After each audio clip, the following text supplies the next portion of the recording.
vamos fazer mais um exercício. Então tá aí, ó. A acetona, um importante solvente orgânico, apresenta nos seus carbonos, respectivamente, os tipos de hibridização. Pessoal, dica, macetinho para fazer a hibridização, tá? A hibridização, vamos aqui, ó. Ela pode ser ligações simples, ela pode ser dupla, ela pode ser tripla ou duas duplas. Cada lado, ó, a dica, cada lado eu vou representar como fosse uma ligação, tá? Não importa quantas ligações esteja, eu vou contar só os lados, é macete, tem nada a ver com química. Então, ó, tá aí para esse lado, então 1, 2, 3, 4. Então eu tenho 4 aqui. Quando eu faço aqui, ó, 1, 2, 3, então eu tenho 3. Aqui eu tenho 1, 2. Aqui eu tenho 1, 2. E qual que é o macete? Fez as contagens de onde está saindo ligação, você subtrai por 1. Aí vai ser a hibridização. 4 menos 1, 3. Então esse carbono ele é sp3. Esse aqui, 3 menos 1, 2. Então esse carbono ele é sp2. Aqui são 2, então 2 menos 1, 1. Então esse aqui é carbono sp, tá? Agora, vamos fazer aqui, ó, do acetona, tá? Acetona, nomenclatura oficial, são 3 carbonos, né? 3 carbonos é prop. Então, propanona, vamos fazer a distribuição aqui, ó. Vou fazer aqui, ó, bem distribuído para a gente analisar aqui, ó. Vou fazer o C. O O, pessoal, veja bem que isso aqui é uma fórmula condensada. Ele não mostrou como que está o O. Você tem que deduzir como que está o O. Aí como que vai estar esse O? Você poderia fazer assim, ó. Tem muita gente que faz isso aqui, ó. Ah, é muita gente, ó. Não pode. Mesmo que parece ser, mas não pode, porque quando você faz isso, esse carbono faz tá faltando ligação nele. Então esse O não é assim, esse O, ele tem que ser o quê? Se eu fazer assim, também falta ligação para esse carbono. Então com certeza é o quê? É uma dupla. Então vamos fazer o quadrinho do resumo aqui, ó. Se só tem ligação, são 4 ligações, esse aqui é o sp3. Se tem dupla, sp2. Se tem tripla, sp. Então, o primeiro carbono aqui, ó, só tem simples ligações. Então, esse aqui ele vai ser o quê? sp3. Esse aqui também só tem simples ligações, então, sp3. Então, esse aqui tem dupla. Só uma. Então, ele vai ser o quê? sp2, tá? Então, tá aí. sp3, sp2 e sp. Vamos lá. Uma molécula aí, ó, né, de medicamento, ele quer saber quais são os tipos que tem nessa molécula de hibridização. Vamos analisar cada um. Pessoal, vamos pegar aqui. Vamos fazer a forma molecular dessa substância? Que cai pra caramba. Forma molecular na química orgânica, todo mundo sabe que não pode ser de qualquer jeito. Tem que começar com C e com H, aí você coloca os outros átomos. No caso ali, tem o quê? Tem o N, tem o O e tem o cloro. Tem mais alguma coisa? Não. Então vamos lá. Vamos contar quantos carbonos tem aqui? Olha aqui, ó. Ó, 1, 2, 3, 4, 5, 6, 7, 8, 9, 10, 11, 12, 13, 14, 15, 16, 17, 18, 19, 20, 21. Passou algum aí? Vamos contar de novo? Aqui são 6, porque é um benzeno. 6, 7, 8, 9, 10, 11, 12, 13, 14, 15, 16, 17, 18, 19. É isso aí mesmo? Então vamos lá? Então C aqui é quanto? 19. Só isso que eu quero saber. A quantidade de carbonos. Pessoal, a quantidade de carbonos aí, para eu saber opa, fugiu. sp3, sp2 e sp, isso é super fácil. Eu só vou focar nas duplas e nas triplas. O resto é o que? sp3. Então, qual que é a dica aqui? Eu vou focar nas duplas e nas triplas. O resto é sp3. Então, vamos focar nas duplas e nas triplas? Olha aqui, ó. Eu tenho essa dupla com um carbono só. Eu tenho essa e essa. Então, aqui já deu 3 carbonos. Então, sp2. São duplas. Aqui são 6 carbonos do benzeno. E os 6 estão fazendo dupla. Então, mais 6 sp2. Então, já foi 6, 7, 8, 9. Vamos passar para cá. 10, 11. São 2 sp2. 11, 12 e acabou. Concorda aí? Então, eu só estou focando que não tem dupla. Então, 2, 3, 4, 5, 6, com mais 6, 12. Então, são 12 carbonos sp2. Acabou. Então, 12 carbonos sp2. Quantos carbonos que eu contei? 19. Então, quer dizer que o resto é tudo sp3. Não tem nenhuma tripla. Olha aí, ó, não tem nenhuma tripla.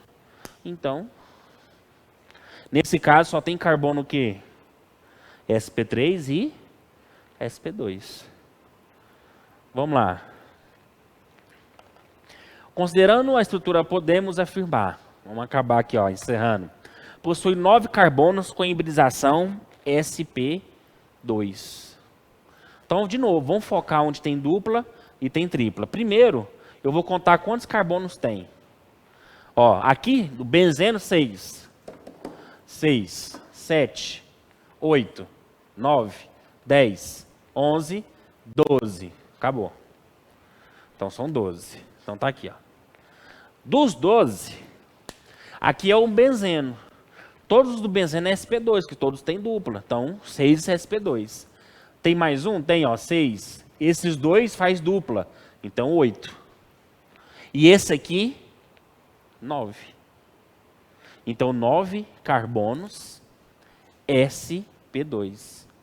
Se eu tenho 12, então quer dizer que 3 vão ser sp3, porque eu não achei nenhuma tripla aí. Tá? Então, o número 1, verdade. 2. Possui 4 carbonos sp3. Está falando que é verdadeiro. Vamos ver. Eu esqueci algum carbono? Ah, não. Não. Aonde, hein, que eu esqueci? Vamos contar de novo? 6, 7, 8, 9, 10, 11, 12. Não, tá certo.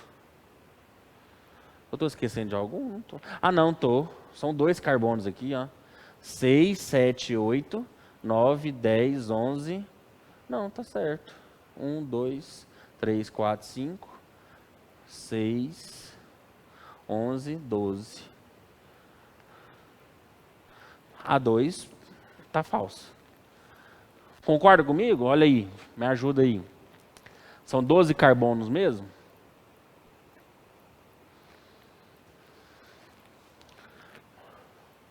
Ó, 1, 2, 3, 4, 5, 6. Então, esquece isso aqui, joga isso aqui fora. Só vou contar aqui, ó. 6, 7, 8, 9, 10, 11, 12. Só tem 12. Então, se 9 é sp2, só pode ser 3 sp3, tá? 3. Possui 4 ligações π entre carbonos. Vamos analisar? Ele quer ligação π entre carbonos. Se entre carbonos, eu já excluo isso aqui, ó, que é com O. Agora, entre carbonos, uma ligação π, 2 ligações π, 3 ligação π, 4 ligação π. Então, essa tá o quê? Verdade. 4 ligações π. Tem mais, tá, pessoal? Tem 5 ligações, 6 ligações, 7 ligações. Onde tem dupla, uma é π e outra é sigma. Beleza? Mas ele só quer entre carbonos, então tá verdade. 4. Possui um anel aromático. Verdade? Hã? Benzeno, né, pessoal? O benzeno é o quê? É um anel aromático, né? A gente pode representar o benzeno assim, ó, com anel. Por isso que chama anel, né? Depois o outro professor vai explicar para vocês. Eu não vou aprofundar na química orgânica aqui. Só para explicar a hibridização. Alguma dúvida? Com...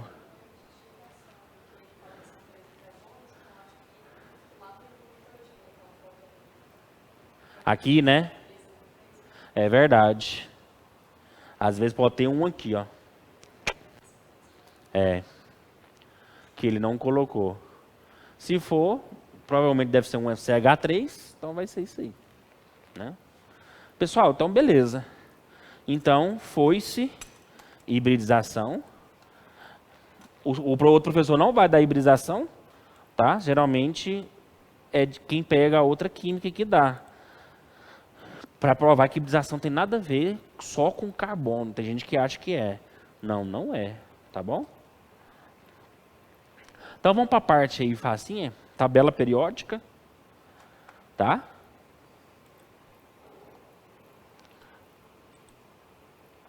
Tabela periódica. Então vamos lá, rapidinho, para ver a tabela periódica. Vou falar da história aqui rápido, tá? Só a revolução é óbvio, né? A evolução, e eu preciso só de duas que sempre caem. Sempre estão comentando, que é esse cara aqui, tem até um livro, né, O Sonho de Mendeleev, que é um principal precursor da tabela periódica. Mas quem formulou mesmo foi esse e esse aqui, a configuração atual. Vamos ver rapidinho o que aconteceu. Mendeleev nasceu na Sibéria, né? Ele foi educado em São Petersburgo, e ele é daquela linhagem de Einstein, Planck, Marie Curie, Bohr, Thomson, e ele ganhou o prêmio Nobel também, como eu falei, estava de promoção naquela época. Ele ganhou em 1906, né? E ele colocou, hoje nós sabemos que a tabela periódica é por ordem crescente de número atômico, 1, 2, assim vai. E ele colocou em ordem crescente de massa atômica, tá? No início foi legal, só que o que aconteceu? Tinha alguns que estavam faltando, mas ele deixou o espaço para faltar. Tanto é que mais tarde, quando foram achando os elementos, foram encaixando exatamente nos espaços que ele colocou. Ou seja, ele conseguiu prever, né, a descoberta de novos elementos. Tá? Mas muitos elementos já existiam, era para encaixar aqui e não davam a massa certinha. Mas aí por isso que veio o outro cientista, né, o Moseley, e ele falou, não. Ele percebeu que o número atômico ele nunca mudava. Nós sabemos, pessoal, que o único momento que o número atômico muda é na radioatividade. Tá? O único fenômeno que muda é a radiação. Quando libera alfa ou beta. Alfa perde 2 de número atômico e beta faz ganhar 1, beleza? O resto é só fenômeno químico entre elétrons. Então, como ele percebeu que o número atômico nunca mudava, ele pegou essa ideia e começou a distribuir a tabela em ordem do número atômico. Aí, ó, para você ver como que foi a tabela dele no início do século XX. Muito parecido com a que tem hoje. Aliás, praticamente parecida, porque descobriu novos elementos e foi colocando. Aí foi com esse cara, tá? Teve um elemento há 15 anos atrás que foi descoberto, colocou até uma homenagem a ele. E o que ele fez? Nasceu nos Estados Unidos e ele realizou em 1950, com a descoberta do plutônio, e ele conseguiu reconfigurar toda a tabela periódica. Como assim a configuração? É essa aqui, ó. Quando a gente pega a tabela periódica, a gente observa que esses dois últimos aqui, eles não estão na tabela em si, né? Eles têm um monte lá dentro, que é a série dos actinídeos, né? Em cima dos lantanídeos. A tabela antiga estava tudo junto. Aí ele reconfigurou a tabela e ficou mais bonitinho, tá? Lembrando que a tabela periódica foi por ordem de número atômico. Então esse aqui seria o quê? O número 1, que é o hidrogênio. Esse aqui seria o 2, que é o L, e assim 3, 4, sucessivamente. Então, esse é a primeira tabela periódica. Foi baseada nos períodos. O que são os períodos? Vamos lembrar aqui, ó. O que é importante saber de períodos? Primeiro, períodos são as camadas dos átomos. E como são formados os períodos? Por ordem crescente do número atômico. Do número atômico e não da massa mais. Tá? Então, aí, ó, ele pegou essas duas séries, suprimiu ela. Por isso que a gente chama de transição interna, que a gente não consegue ver eles de cara numa tabela simples. Eles estão escondidinhos. Esse aqui é o de transição externa, que a gente vê logo de cara, né? E a tabela foi reconfigurada dessa maneira, para ficar bem mais compacta. Né? Colocou esses dois aqui embaixo e deu as camadas. Então, quantos períodos tem? Nós temos 7 períodos. Por isso que o átomo só tem até 7 camadas. Ok? Então, a tabela periódica foi construída de duas maneiras. As linhas verticais e as linhas horizontais. Cada grupo aqui, ó, se eu pego esse átomo aqui, ele tem uma informação na vertical e uma informação na horizontal. Na horizontal a gente já sabe. Número crescente de número atômico. Tá? E as famílias é as linhas verticais. Por que foram criadas as famílias? Não foram agrupadas só porque o número atômico é crescente, não. Foram agrupadas porque na família, como o próprio nome já fala, família, as semelhanças elas são o quê? Bem parecidas. Tá? Não a semelhança uma ou não, elas são bem parecidas. Não, por exemplo, quando eu pego o lítio e o sódio, são dois metais.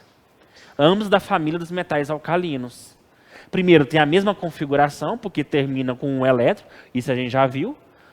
Terminou um elétron, família do grupo 1 ou 1A. Né? E eles são metais. Por que são metais? Porque conduzem corrente elétrica, conduzem o calor, perde elétron, fica positivo. Além disso, apresenta um elétron na camada de valência. Então eles são bem parecidos. Se eles são bem parecidos, eles são chamados de famílias. Tá? Então, você tem a tabela periódica aqui. Esse barulho é super gay, não sei porque eu não tirei ele. Aí você tem os períodos na horizontal e as famílias na vertical. Beleza? Então tá aí. Esses são os grandes grupos da tabela, todo mundo sabe, né? Você tem aqui os metais metais alcalinos terrosos. Esse aqui nenhum tem nome. 3, 4, 5 não tem nome. Por isso que é o nome do primeiro elemento. Grupo do boro, porque o boro está aqui. Grupo do carbono, grupo do nitrogênio. Agora 6, 7, 8 tem. Né? Então, calcogênios, halogênios e por último, como já sabe, os gases nobres. Né? E todos aqui são chamados de metais de transição. Isso aí é fácil. Tem muita gente que não sabe isso aqui. Ó. Nós temos dois tipos de elementos na tabela. Os naturais e os artificiais. Nós temos muitos elementos artificiais que foram criados em laboratório. Nós temos os cisurânios, que todos são naturais, que é abaixo do 92, porque o número atômico do urânio é 92. E os trans, que é acima de 92, tá? Que são os elementos artificiais. Tá? Aí nós temos a tabela aí, atual. Né? Lembrando que o hidrogênio não tem família, tá? Ele é que nem o Batman. Não tem família, então está aqui, ele está aqui emprestado por questões de estética. Fizeram a tabela perfeita. Aonde vou colocar o hidrogênio? Não tem onde colocar em outro lugar, a não ser ali. Então, não pode falar que o hidrogênio é do grupo 1, não pode falar que o hidrogênio é um metal alcalino. Tá? O hidrogênio não tem família. Ele está ali, mas não é para estar lá. Só por questão de organização, porque ele é o número 1. É onde ele vai começar toda, que é o número 1, aí ele vem para o número 2, aí ele vem 3, 4 e vem na sequência. Por isso que a tabela tem essa caidinha aqui, ó. Porque do 3 ele não poderia passar para esse elemento, para o titânio, para o vanádio, para o cromo, não poderia, porque o número atômico é 21. Então ele deu uma caidinha para poder encaixar aqui, ó, certinho. Por isso que tem esse caimento tradicional da tabela, tá? Classificação: metais. Isso é fácil, né? Apresenta brilho quando polidos. Deixa eu arrumar aqui direito. Ou estragar de vez.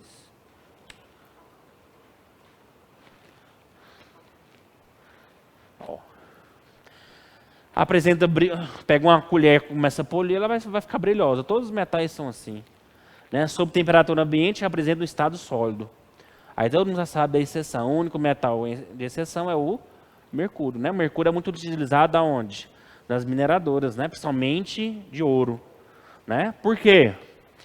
No século XVII, quando descobriu o ouro, principalmente aqui, né, na fronteira com Minas Gerais, o ouro a gente chamava ouro de aluvião e ouro de faiscagem. Olha aí que bonito. Aluvião porque era na beirada do rio. Né? Antigamente achava na beirada do rio. Pegava aquelas batés, aquelas taxas de cobre, né, e ficava rodando lá, na beirada do sol. Só que o ouro, ele não é bonito.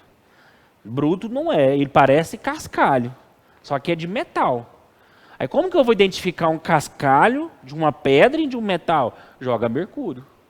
Porque o mercúrio, quando ele cai no ouro, na presença do sol, ele faísca tanto, ou seja, ele solta um brilho tão forte que você não consegue olhar. Você precisa de uma proteção, porque brilha muito. Por isso chama ouro de faiscagem, porque faiscava. Né? O mercúrio é isso. O problema é que todas as pessoas que moram perto dessas regiões, elas são doentes, pessoal. Todos. Começou a ter 30, 40 anos, elas vão ter problema de osteoporose, câncer, tá? Intoxicação de metal pesado. Por quê? Porque o mercúrio vai para o chão, do chão vai para o lençol freático e todo mundo bebe e come animais que consomem. E tem um problema. Quando um animal consome metal, principalmente pesado, nós chamamos de bioacumulação. Por exemplo, quando a gente pega a cadeia alimentar, né, a cadeia alimentar você tem aqui o produtor. O que é o produtor? Plantas. Se for no rio, pode ser um fitoplâncton, uns bem pequenininhos. Aí vem pequenos peixes, tipo um girino, né? Não é nem peixe, é anfíbio, mas tem outros peixes que começam a comer isso aí. Aí você tem aqui ó, o mercúrio. E o mercúrio vai subindo. Aí esses girinos, ou esses peixinhos menores, são comidos por um peixe maior. Aí vai maior até chegar no homem. Vamos supor que esse peixe vai chegar no homem. Ele vai pescar aquele peixão e vai comer. O que acontece? Como ele é bioacumulativo, começou bem pouquinho. Aí o fitoplâncton comeu, absorveu isso aí, vem o girinho, vem o peixinho, come e aumenta mais a toxicidade. Por quê? Porque o metal pesado ele entra como toxina, como antígeno. E o organismo vai tentar atacar ele, só que não vai conseguir porque ele é um metal, ele não é um ser vivo, ele não vai morrer. Só que ele vai juntar mais toxina produzida pelo próprio organismo. Aí vai aumentar, aí aumenta, aí aumenta. Aí quando o ser humano vai comer, vai estar muito mais concentrado, muito mais em quantidade do que antes. Isso a gente chama de bioacumulação. Tá? Isso acontece com os metais pesados. Aí o ser humano come e vai ter queda de cabelo, vômito, diarreia, problema de osso, problema de absorção de cálcio nos ossos, vai ter câncer, problema de tireoide, no hipotálamo, e assim vai, fudeu tudo. São bons condutores de calor e eletricidade, todo mundo sabe. São resistentes, maleáveis e dúcteis. Maleáveis porque o ouro, por exemplo, 18 quilates, presta atenção, ouro 18 quilates. O que é 18 quilates? É, 18 cachorro. Piada, né? Ou 18 cachorro, 18 quilates, não. O que é quilate? Alguém sabe explicar? Tem até o 24 quilates. Aliás, de 0 a 24 quilates tem todo. A 0, 1, 2, 3. Mas tem uns principais aqui, ó. Vou colocar aqui, ó. 24, 18 e 12. Pessoal, o ouro puro, 100%. Talvez seja por isso que é quilate, né? Porque o símbolo do ouro é Al. Né? Eu não sei por que quilate. Eu já pesquisei, mas eu nem lembro por que é quilate. Se for português é porque é Al, né? Al, quilate. 100%. Se você deixar isso aqui, principalmente em Goiânia, que faz calor para desgrama, ele vai, se deixar no braço assim, por exemplo, Ele vai deformar tudinho. Você pega assim, ó, vai ficar as suas digitais todinha no ouro. Por quê? Porque o ouro é maleável. Só que o ouro ele é mais maleável que os outros. Os outros também são maleáveis. O ferro, quando ele começa a esquentar, você consegue moldar ele muito fácil.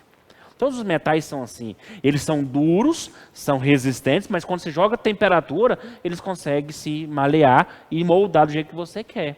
Quando você tem 18 quilates, é 75% ouro, aí 25% de cobre e prata. Para dar dureza. Porque cobre e prata são mais duros que o ouro. Então, por isso que as joias, elas são vendidas. Claro, se você quiser comprar 24 quilates, pode. Sempre tem alguém que vende, né? Mas 18 quilates é o recomendável. Por quê? Porque você tem mais ouro, o brilho vai ficar bonito, mas vai ficar resistente. Ou seja, você pode usar para sempre, que não vai deformar. Aí você tem um 12 quilates, que é 50% ouro e 50% de cobre e prata, né? Às vezes você vê uma aliança de ouro, você vê que ela é meio avermelhada. É porque é ouro 12 quilates, né? Isso acontece quando você engravida uma adolescente, né? E não tem onde morar, tudo, aí você tem que comprar essa aliança, porque ela é muito mais barata, né? Dúcteis, tá? Se transforma em fios muito rápido, tá?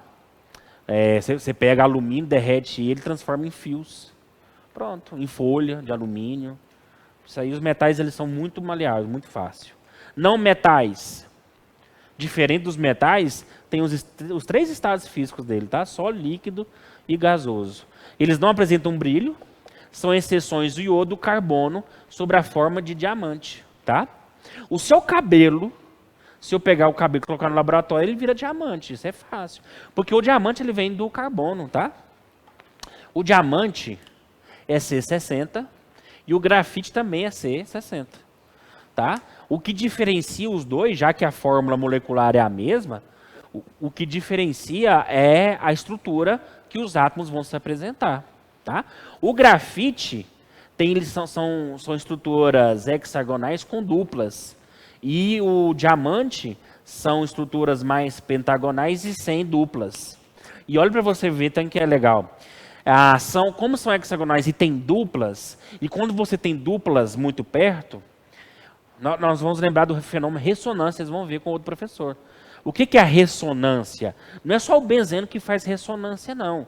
Tá? Não é só o benzeno, não. Você tem o benzeno com essas três duplas, que teoricamente não era nem para existir, porque quando tem uma cadeia fechada, ele é muito instável, com duplas, muito mais instável ainda. Aí percebe que essas duplas, elas vivem se quebrando e trocando de lugar. Mas não é só com ele, não. Por exemplo, quando eu pego aqui C dupla O, OH, isso aqui acontece também. Ó, essa dupla vem para cá, aí fica, esse hidrogênio sai, aí o hidrogênio volta, a dupla fica mudando de lugar. Quando essas duplas ficam mudando de lugar, eu chamo de ressonância. Então o que é a ressonância? É o deslocamento de elétrons. De qual ligação? A ligação mais fraca. E qual é a ligação mais fraca? A ligação π. Aí você tem o grafite que conduz corrente elétrica e o diamante não. Porque o grafite conduz, tá no computador, qualquer material hoje, né, de pilha, de bateria, de eletrônico, tem grafite. Por que o grafite? Porque tem ressonância lá dentro. Ou seja, deslocamento dos elétrons na ligação π. Vocês viram com o professor o que é eletricidade, o que é corrente elétrica? É o movimento de elétrons de maneira ordenada. Então, o grafite conduz corrente e o diamante não. Tá? Agora, qual que é mais estável? É o grafite. Você vê pela quantidade que tem na natureza. Tem muito mais grafite do que diamante. Então, se eu vejo muito mais grafite, é porque é mais estável. Então, quer dizer que todo diamante tende a formar grafite. Todo diamante tende a formar grafite, porque é mais estável o grafite. E na natureza, tudo se caminha para o mais estável. Por isso que se eu largar esse pincel, 50 mil vezes, a 50 mil vezes ele vai cair. Por quê? Porque lá embaixo é mais estável, tem menos energia. Tá? Em cima tem mais energia potencial gravitacional. Então, por isso que ele nunca vai subir. Se subir, você sai correndo, meu filho. Ah, mas você corre. Corre porque o demônio chegou. Agora não é demônio, né? Agora é a boneca Momo, né? Agora tá na fama, né? A boneca Momo vai te pegar, vai rasgar você. É? Presta atenção, se você for... Eu não vou falar, eu vou falar. Se você rasgar, não rasga aqui não, rasga aqui. Quer morrer, morre direito. A pessoa vai suicidar e não aprende a suicidar? Grafite, carbono. Tudo que tem carbono vira grafite, vira diamante. Então, seu cabelo vira diamante facinho. Só que hoje, como ainda existe diamante na natureza, nas minas de carvão, né? Porque é mais fácil achar carvão que diamante, mas tem as minas de diamante. Você acha carvão também, então o cara faz os dois logo, né? Pega carvão, pega diamante e faz tudo. Né? Quando eu falo carvão, estou falando carvão mineral. Né? O carvão vegetal não existe na natureza. O carvão vegetal é a planta. Aí você vai pegar a planta, vai destruir a planta e vai transformar em carvão. Aí é outra coisa. Carvão mineral existe nas minas de carvão, tá? Então, hoje é muito mais barato você comprar um diamante que foi achado na natureza do que fazer em laboratório. É claro que se um dia acabar o diamante da natureza e eles começarem a investir na produção de diamante, com o tempo vai ficando mais barato, né? Como tudo na vida. Você vai aumentando a produtividade e vai ficando mais barato. Semimetais.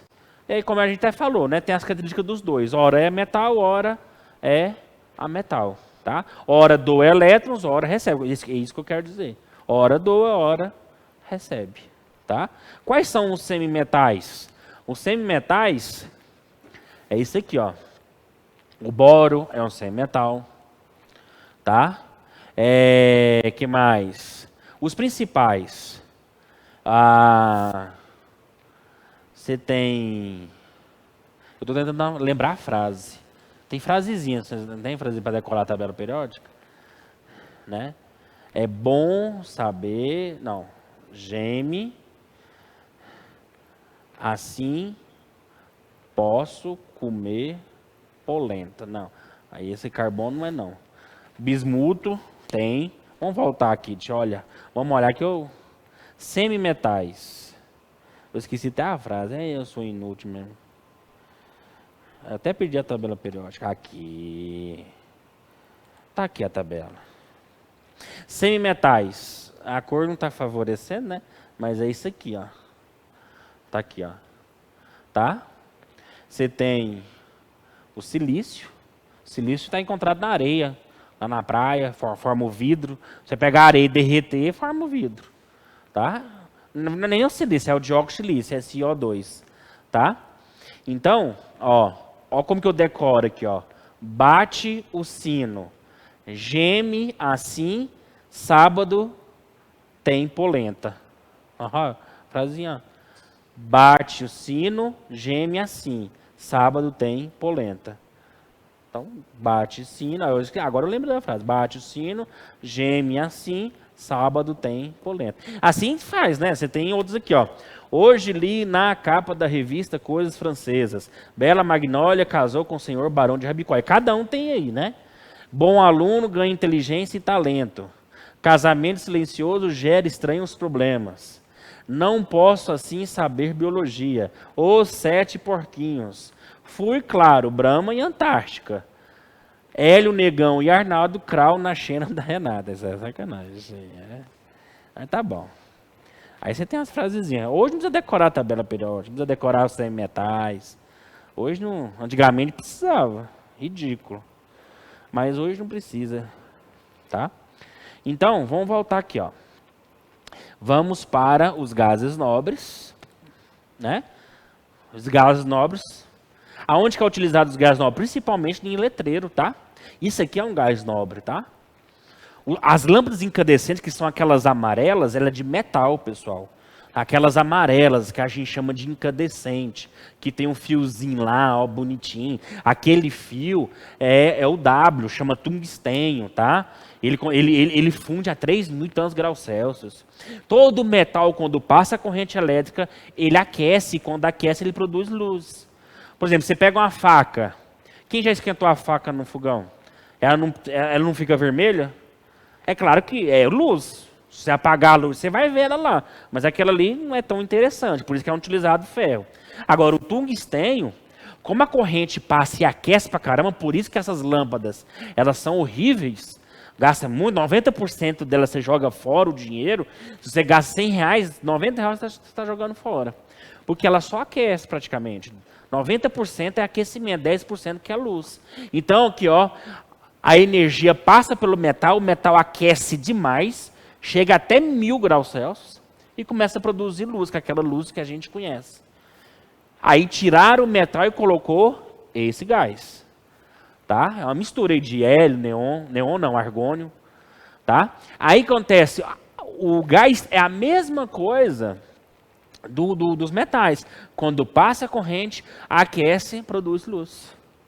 Agora, por que são os gases nobres? Porque outros gases eles são reativos. Cloro, oxigênio, nitrogênio, gás carbônico, eles são muito reativos. Então, quando você coloca eletricidade, eles vão reagir. Aí a lâmpada não vai durar quase nada. Então, esse aqui é um gás nobre, é um gás inerte. Então, ele não vai reagir com nada e vai ficar lá até... Só que essa luminosidade aí não é do gás nobre não, tá? Quem já viu uma lâmpada quebrada, você vê que tem um pó. Aquele pó é de magnésio, com fósforo branco. Tá? Para quê? Para quando a luz bater, intensificar a luz branca. Né? Aí por isso que fica esse clarão branco. Mas se eu tirar esse pozinho, deixar só o vidro, não vai iluminar quase nada. No caso do hélio, ele é de jeito, ele é branco. Né? Mas o argônio é vermelho, o neon é azul. Aí você tem explosão de cores aí, né? Principalmente letreiro de motel, né? Que já foi em motel lá. Né? Em Anápolis tem um motel chamado Cê Que Sabe. Eu achei muito criativo, cara. Sabe quando você chama a mulher e fala, meu bem, vamos... para onde você quer ir hoje? Ah, você que sabe. Né? Mulher indecisa pra caramba, né? Você vai chamar a mulher e a mulher não... Ah, não sei. É que nem quando você fala, quando a mulher não come, né? No começo do relacionamento, a mulher não come de jeito nenhum, né? Você leva e tudo, você fica até com raiva. Fica com raiva não, porque depois de um ano ela vai comer pra desgrama. Hidrogênio. Pessoal, o hidrogênio, junto com o hélio, são os gases mais leves que o ar. Né? O ar é uma mistura de gasosa. Né? É uma mistura que a gente chama de quê, pessoal? Homogêneo. Alguém lembra? Homogêneo e heterogêneo? O que é coisas homogêneas? Que apresentam uma fase só, né? E heterogêneo apresenta duas ou mais fases. Então, o ar atmosférico limpo, né? Lógico. Né? Não o ar de Goiânia, de São Paulo, não é a mistura homogênea. Você consegue ver o ar em Goiânia, 5 horas da tarde no centro. Você fala, nossa, olha, essa aqui é a cor do ar? Não, é da poluição. Né? Mas o hidrogênio e o hélio são mais leves. E o ar aquecido também é mais leve. Aqueles balão pegam o maçarico, esquenta o ar para o ar subir. Porque o ar quente sobe, ele é mais leve do que o ar frio. Assim, o hidrogênio, assim. Hoje, não utiliza não, isso aqui foi década de 70, um dirigível, era com gás de hidrogênio, até explodiu um. Ele pegou fogo em 5 segundos. Aí eu falei, não, acho que não é muito legal não, vamos usar hélio. Hélio não pega fogo. O hidrogênio é combustível de foguete. Hoje não é nem combustível não, já é hidrazina, já é outros, mas ainda usam alguns foguetes, ainda usa o gás de hidrogênio. Ele é extremamente explosivo, o gás de hidrogênio, tá? E sabe onde eu obtenho gás de hidrogênio? Da eletrólise da água. Quando eu pego a água e passo corrente elétrica nela, ela produz o O2 e o H2. Tá? Então, quando a gente fala carrar água, pessoal, não é que você vai colocar água no combustível e vai funcionar. Não existe isso. Tá?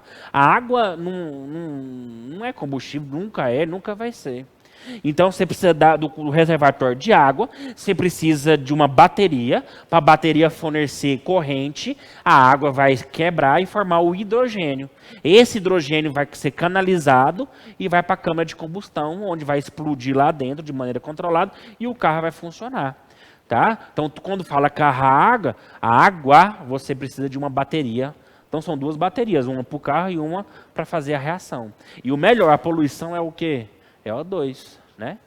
Isso é muito bom. E se quem inventou foi um brasileiro, tá? Em 92. O pessoal está falando agora, a Tesla. Nossa, não. Foi um brasileiro que inventou, tá? Pela UFSCar, Universidade Federal de São Carlos. Ele sumiu depois de um mês, né? Não sei o que aconteceu. Alguém liga para a Petrobras aí para ver o que eles fizeram. Ninguém sabe. Então vamos lá. Em relação à configuração eletrônica, para a gente terminar a tabela periódica, vamos saber S, P, D e F, né? A gente sabe que os elementos representativos terminam em S e P. S aqui e o P aqui. E os elementos de transição é D ou F. Se for D, transição externa, é o que eu vejo. E interna, então tá aí, ó. Tá? Então tá aí a configuração eletrônica. Isso aí é só para terminar. Propriedades periódicas, para a gente encerrar. Muitas características dos elementos químicos se repetem, por isso são periódicos. E o que se repete? Nós vamos ver agora. Primeiro, o mais importante de todos, raio atômico. Pessoal, o que é o raio atômico? É o tamanho do átomo, tá? Agora, preste atenção no que eu vou falar agora. É impossível medir o raio atômico de um átomo. É impossível medir o raio atômico de um átomo. Hoje não tem como fazer. Mas é possível medir um raio de uma ligação química. De uma ligação, é fato que a ligação é maior, né? Dá para ver através de raio-x. Você emite o raio-x bate nessa ligação, bate na chapa fotográfica e fica a ligação lá, dá para você descobrir o tamanho. Aí você só divide por 2, porque a ligação química geralmente é o tamanho de um átomo até outro, você divide por 2, provavelmente é mais ou menos o tamanho do raio de um átomo. Mas se for calcular o raio, imagine esse átomo aqui com 2 camadas. O raio é isso aqui. Ele vai lá do núcleo até na última camada dele. Esse é o raio. Mas é o que eu te falei. Hoje, você tem uma ligação química e você tem esse raio aqui, ó. E eles medem esse raio. Então, é fácil medir o raio atômico? Não é fácil medir o raio atômico. E nem se mede do raio de um átomo. Se mede da ligação e por, né, matemáticas chega até o raio do átomo, tá? Agora, o importante é isso aqui, como que varia o raio. Ele aumenta como? Da direita para a esquerda, na tabela periódica, ou da esquerda para a direita. Toda vez que a gente vai falar, por exemplo, vou desenhar a tabela periódica aqui, ó. Bem simplesinha. Quando eu estou caminhando aqui, eu estou variando o número atômico, aumentando o número atômico. Quando eu estou vindo aqui da família, estou variando o quê? A quantidade de camadas, né? Camada 1, camada 2, camada 3 e assim. Então é assim que você tem que pensar. Aí nós vamos analisar o flúor. Olha a distribuição do flúor. Agora olha o do cloro. Os dois são da mesma família. Estou analisando da família. Só que o flúor, ele vem primeiro do que o cloro. Dá para olhar pela tabela periódica aqui, ó. O flúor está no período 2 e o cloro no período 3. Então está na camada 2 e na camada 3. Se você observar, o cloro tem uma camada a mais. Ou seja, o cloro tem 3 camadas e o flúor tem quantas camadas? Então é evidente. Quem é maior aí nesse caso é o quê? É o cloro.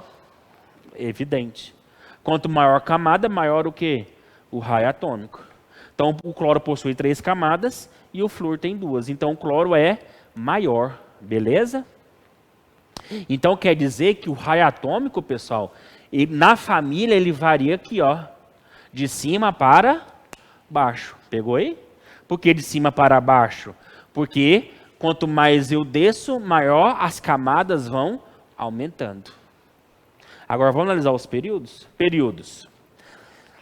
Vou pegar 2 exemplos aqui, ó. De novo, o flúor, tá? E vou pegar agora o nitrogênio. Ambos no mesmo período. O nitrogênio está aqui e o flúor também está aqui. Só que se você analisar, o nitrogênio está antes do flúor. Porque o nitrogênio é da família 5 e o flúor da família 7. Ó, o nitrogênio está antes. Dá para olhar por ali, ó. E olha o flúor. O flúor tem 9 prótons. Porque eu sei daqui. E o nitrogênio tem 7. Pessoal, existe 2 coisas acontecendo no átomo sempre, sempre, sempre, sempre. Primeira coisa, você tem nas camadas os elétrons. O que acontece entre os elétrons? A repulsão entre os elétrons. Eles ficam se repelindo e tudo. Agora, aqui também existe os prótons. E prótons e elétrons existe o quê? Uma atração. Pessoal, eu tenho duas forças aqui. A repulsão entre os elétrons e a atração que ocorre do núcleo com os elétrons. Beleza? Agora, qual que é mais forte? A repulsão ou a atração? Se eu for comparar. Pessoal, quando eu comparo, em geral, a atração é muito maior do que a repulsão. Por questões óbvias. Porque se a repulsão fosse maior, todos os elétrons iam sair. Eles iam se repelir saindo, repelir saindo, repelir saindo. Pessoal, essa atração, olha o nome aqui, ó, isso aqui cai. Principalmente em física. Eu chamo de carga nuclear forte. Pessoal, para a gente encerrar, na natureza existem 4 forças naturais. Já provadas há muito tempo. Primeiro, a força gravitacional. Tá? Gravidade. Já foi provada, as ondas gravitacionais já foram provadas, isso no ano retrasado. Principal força. Segundo, a força eletromagnética. É a segunda força que naturalmente existe. Tudo é formado por força eletromagnética. Os átomos se ligam através dessa força.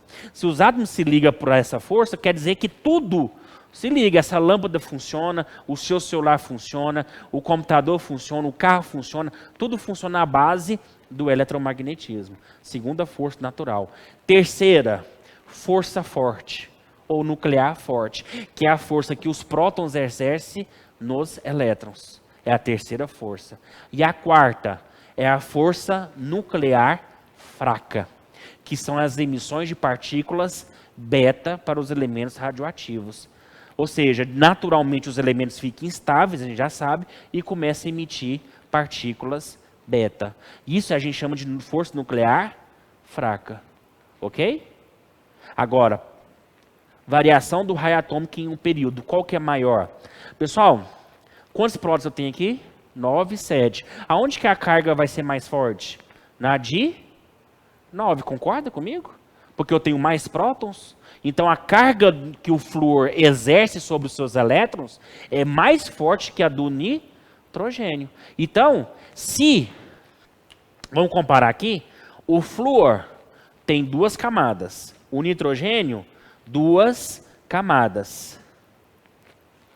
Só que mesmo tendo 2 camadas, a do flúor vai ser menor que a do nitrogênio, porque como essa força de atração vai ser maior, ele vai puxar os elétrons junto com as camadas mais próximas deles. E aqui, como a atração é um pouco menor, a distância vai ser um pouco maior. Certo? Vamos ler aqui.